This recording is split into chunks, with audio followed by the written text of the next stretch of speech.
3 बजे की 3 बड़ी खबरों में आगे बढ़ते हैं, लेकिन उससे पहले नजर डालेंगे इस वक्त की बड़ी खबर पर। तो दिल्ली से इस वक्त की बड़ी खबर,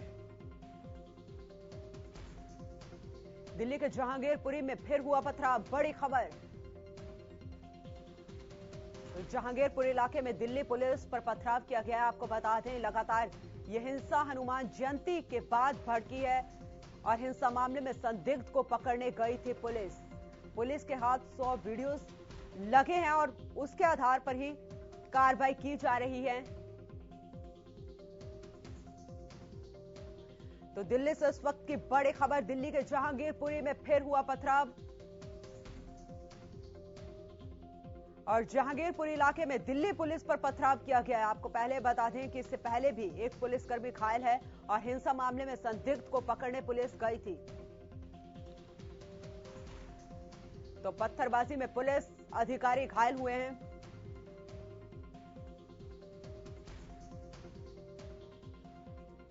तो दिल्ली से इस वक्त की बड़ी खबर, दिल्ली के जहांगीरपुरी में फिर पथराव हुआ है। आपको बता दें कि हनुमान जयंती के दिन शोभा यात्रा के बाद यह हिंसा भड़की थी। और बात करेंगे पहली बड़ी खबर की। राजधानी दिल्ली में जहांगीरपुर इलाके में बवाल की शुरुआत कुशल सिनेमा के पास से हुई थी और शोभा यात्रा पर अचानक ही कुछ लोगों ने पथराव कर दिया था, जिसके बाद अफरा तफरी मच गई। इसके बाद उपद्रवियों ने करीब 50 मिनट तक जमकर बवाल किया। यह रिपोर्ट देखिए।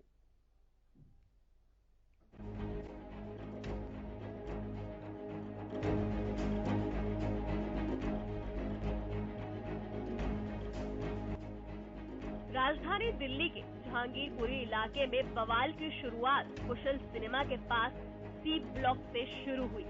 शोभा यात्रा पर अचानक ही कुछ लोगों ने पथराव कर दिया, जिसके बाद अफरा तफरी मच गई। इसके बाद उपद्रवियों ने करीब 50 मिनट तक जमकर बवाल काटा। इस दौरान पथराव कर तलवारें लहराई गई और आगजनी भी की गई। दोनों तरफ के लोगों ने जमकर नारेबाजी की। मौके पर पहुंची पुलिस को भी लोगों ने नहीं बख्शा, उन पर भी पथराव किया और एक जिप्सी को क्षतिग्रस्त कर दिया। पुलिस ने हल्का बल प्रयोग कर भीड़ को खदेड़ा और हालात पर काबू पाया।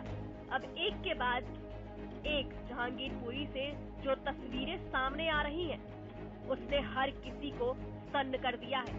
देश की राजधानी में इस तरह के हालात पैदा होंगे, ये किसी ने नहीं सोचा होगा। हनुमान जयंती की शोभा यात्रा के दौरान आरोप है कि पहले कुछ लोगों की झड़प हुई और फिर पथराव शुरू हो गया। बताया जा रहा है कि दोनों तरफ से पथराव की घटना हुई, जबकि बीच में मौजूद पुलिस काबू करने की कोशिश करती रही, लेकिन काफी देर तक हालात बेकाबू रहे और यहाँ हिंसा फैल गई। हिंसा में 6 पुलिसकर्मी समेत 7 लोग जख्मी हुए हैं। ये दर्शाता है कि पुलिस ने उस समय बीच में रह के दोनों जो पक्ष थे उनको अलग अलग किया और दूर किया, जिसकी वजह से पब्लिक को इंजरी होने में पब्लिक को इंजरी नहीं हुई। इस सिलसिले में अभी तक हम लोगों ने ऑफेंस रजिस्टर करके 23 एक्यूज को अरेस्ट किया है। इन 23 में से 8 एक्यूज ऐसे हैं जिनके प्रीवियस इन्वॉल्वमेंट है। सीसीटीवी फुटेज और दूसरा जो डिजिटल एविडेंस अवेलेबल है उसके एनालिसिस चल रही है।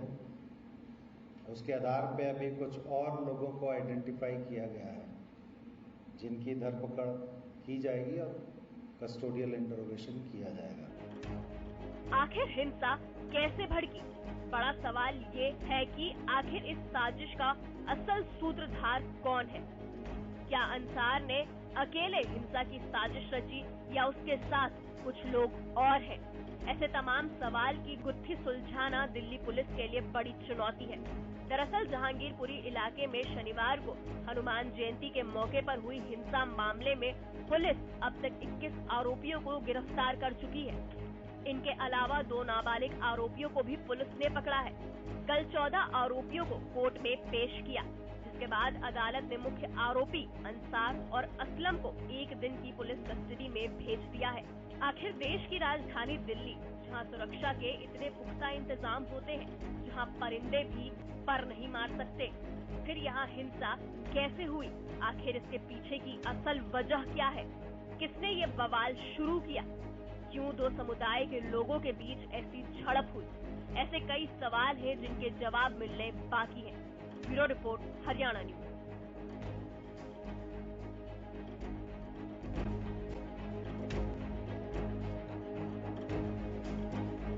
तो इसी खबर पर ज्यादा जानकारी के साथ मेरे सहयोगी सुशील सिंह जुड़ चुके हैं। सुशील, यह हिंसा की आग बुझती हुई नजर नहीं आ रही, आज फिर दोबारा से दिल्ली पुलिस के ऊपर पथराव किया गया है।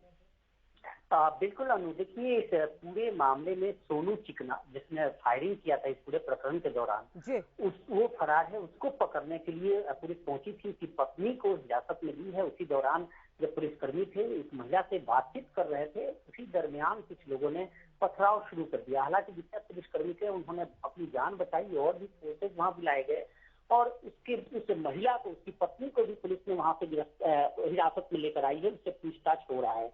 इस पूरे प्रकरण को लेकर जो पुलिस कमिश्नर हैं दिल्ली के, राकेश अस्थाना, उन्होंने एक प्रेस वार्ता भी की और उसने बताया कि अब तक 23 लोगों को गिरफ्तार किया जा चुका है, जिसमें से 2 नाबालिग भी इसमें शामिल है और सबसे पूछताछ की जा रही है। दर्जनों लोगों को हिरासत में लिया गया है, पूछताछ की जा रही है।